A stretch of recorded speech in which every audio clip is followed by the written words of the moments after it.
Hi birdies, it's story time. Today we're going to read Duck and Goose Go to the Beach. Don't you just love it here, Duck? Goose honked. The two friends relaxed in the early morning sun and listened to the hum of the meadow. Butterflies flitted and grass swished in the breeze. Yes, I do, Duck agreed. Let's never leave, said Goose. Suddenly, Duck jumped up. You just gave me the greatest idea, Goose, he quacked. Let's leave. Let's go away. A what? Goose honked. Away? Let's take a trip. Goose gulped. A trip? A trip sounds far away. I like close. We could go on an adventure, Duck said. An adventure? That sounds scary, Goose honked. Come on, Goose. A hike might be fun, Duck quacked. A hike? Said Goose. That sounds like a fine way to twist your ankle. Duck sighed. He gazed across the meadow toward a distant hill and began walking. Goose followed. I will walk, but I will not hike, he grumbled. Why would anyone want to leave this meadow? Goose wondered aloud. It has everything right here, like the stump, like this hollow log, the gurgling stream, our ball, of course, the lily pond, and don't forget the shady thicket.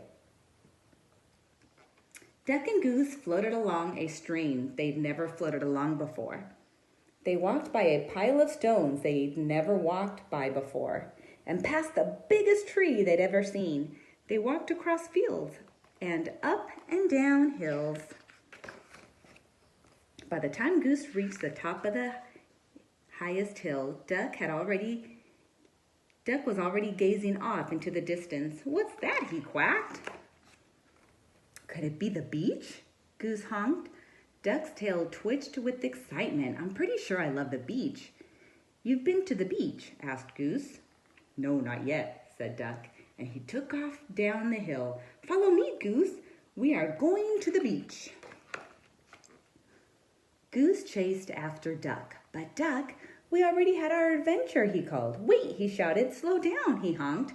But Duck did not slow down. Goose followed him through the brambles and tall grass until finally Duck stopped. I think we have arrived at the beach, said Duck. Oh my, the beach is loud, yelled Duck over the sound of the waves. I can barely hear my own quack. Goose stared at the vast stretches of sky, sand, and sea. Isn't it magnificent, he said.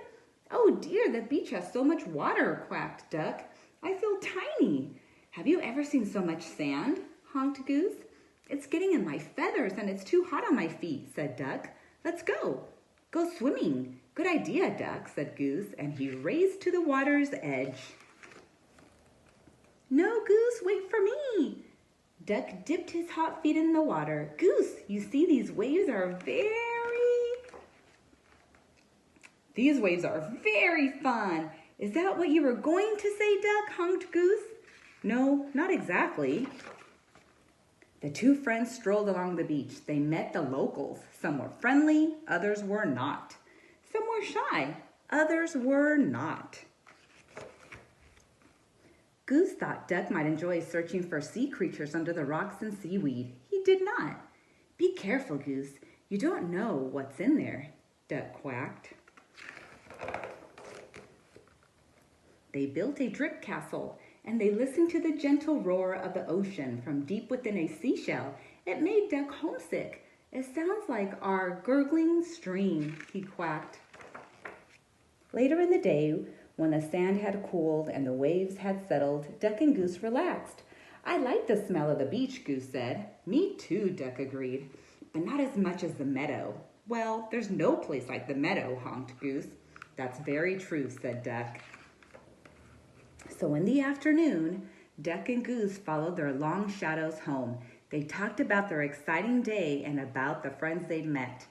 They talked about the hot sand and the cool water, the noisy crashing waves and the quiet tidal pools.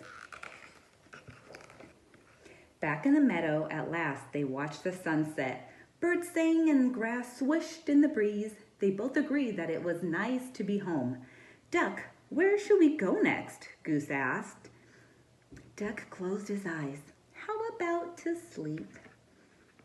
The end.